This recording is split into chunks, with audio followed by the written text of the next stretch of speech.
នេះគឺជាការផ្សងព្រេងរស់រានមានជីវិតនៅក្នុងព្រៃកោងកាងដោយប្រើតែលំពែងដៃតែប៉ុណ្ណោះជាមួយនឹងការធ្វើដំណើរមួយនេះផងដែរលោក YBS គឺមកគ្នាចំនួន2នាក់ក៏ប៉ុន្តែមិត្តភ័ក្តិរបស់គាត់ក៏បានធាក់ទៅកាន់លោក YBS នឹងមួយជើងធ្លាក់ទឹកតែម្ដងដើម្បីឲ្យលោក YBS ធ្វើការផ្សងព្រេងនៅលើព្រៃកោងកាងដោយប្រើតែលំពែងហើយនឹងរបស់មួយចំនួនដែលមកតែជាមួយគាត់តែប៉ុណ្ណោះហើយចាំមើលថាតើការផ្សងព្រេងរបស់លោក YBS គឺទៅជាយ៉ាងណាសូមស្វាគមន៍អ្នកទាំងអស់គ្នាមកកាន់ Channel Ali Voice ជាមួយកោះដែលគាត់កំពុងតែនៅនេះផងដែរគឺអត់មានប្រទេសទេក៏ប៉ុន្តែវាគឺជាកោះមួយដែលដាច់ស្រយាលខ្លាំងមែនទែនហើយការរស់រានមានជីវិតរបស់គាត់នេះគឺត្រូវការប្រមាណជាមួយនឹងសត្វសមុទ្រដូចជាត្រីអីហ្នឹងឯងលោក YBS គាត់ក៏បាននិយាយថាក៏ប៉ុន្តែការស្វែងរកត្រីមួយនេះគឺមិនមែនជាការស្វែងរកត្រីដ៏ងាយស្រួលនោះទេដោយសារតែម្ដុំកោះដែលគាត់កំពុងតែនៅនេះផងដែរគឺពោពេញទៅដោយហ្វូងត្រីឆ្លាមគឺមិនមែន1ក្បាល2ក្បាល3ក្បាលឬ4 5ក្បាលនោះទេគឺចាប់ពី10ក្បាលទៅ20ក្បាលឡើងទៅហើយយើងចាំមើលថាតើការស្វែងរកអាហាររបស់គាត់នេះតើអាចធ្វើការប្រមាញ់ទៅកាន់សត្វសមុទ្របានដែរឬទេបើសិនជាកោះដែលគាត់កំពុងតែនៅនេះគឺពោពេញទៅដោយត្រីឆ្លាមដែលម្ដងចាំយូរលោក YBS គាត់ក៏បានធ្វើការបោះស្ពាយរបស់គាត់ដែលត្រូវជាលំពែងដៃនឹងតែម្ដងធ្វើការលោតចូលទៅក្នុងទឹកដើម្បីធ្វើការប្រមាញ់ទៅកាន់ត្រី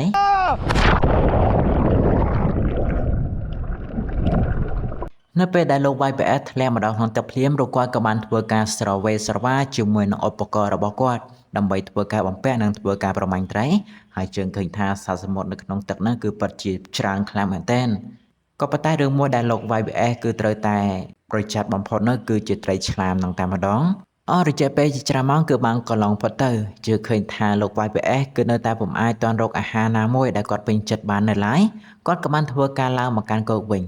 លោក YBS គាត់ក៏បាននិយាយថាសត្វសមុទ្ររបស់ម៉ែគឺពិតជាមានចំនួនច្រើនខ្លាំងមែនទែនក៏ប៉ុន្តែលោកគាត់គឺមិនទាន់រកសត្វសមុទ្រមួយណាដែលគាត់ពេញចិត្តនៅឡើយលោក YBS លោកគាត់ក៏បានធ្វើការរៀបចំប្រដាប់សាសជាថ្មីហើយក៏បានប្រូទីតាំងទៅកាន់កន្លែងទីមួយផ្សេងទៀតដើម្បីធ្វើការប្រមាញ់ទៅកាន់សត្វសមុទ្រក៏ប៉ុន្តែលើកនេះផងដែរលោកគាត់គឺនៅតែពុំអាចរកអាហារឬមកក៏រកសត្វសមុទ្រណាមួយដែលគាត់ពេញចិត្តមកធ្វើជាម្ហូបបាន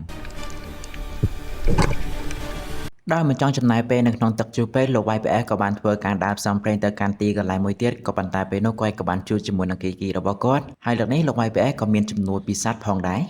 នៅពេលនេះលោក YBS ក៏បាននិយាយប្រាប់ជើងថាគាត់ក៏បានធ្វើដំណើរមកដល់ព្រៃកោងកាងដែលជាព្រៃលិចទឹកក៏ប៉ុន្តែលោកគាត់គឺទៅតែប្រុងប្រយ័ត្នជានិច្ចជាមួយនឹងព្រៃកោងកាងមួយនេះដោយសារតែវាមានពស់សេរពឹសប្រហែលជាអាចនឹងចឹកគាត់ហើយមិនតែប៉ុណ្ណោះនៅម្ដុំហ្នឹងក៏មានត្រីឆ្លាមផងដែររយៈពេលកន្លះថ្ងៃគឺបានកន្លងផុតទៅនៅពេលនេះលោក YBS គឺនៅតែពុំអាចធ្វើការរកចំណីអាហារឬមួយក៏រកសត្វសមុទ្រណាមួយដែលគាត់អាចប្រមាញ់បានសូម្បីតែបបែក៏គាត់នឹងគឺមិនអាចប្រមាញ់បានផង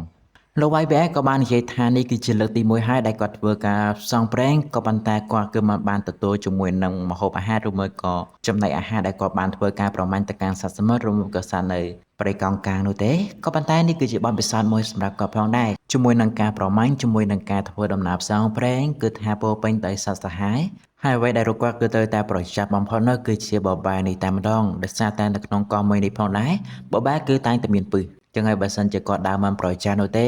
អាចនឹងជន់ពួកវាហើយជើងរបស់គាត់ប្រហែលជាអាចមានបញ្ហា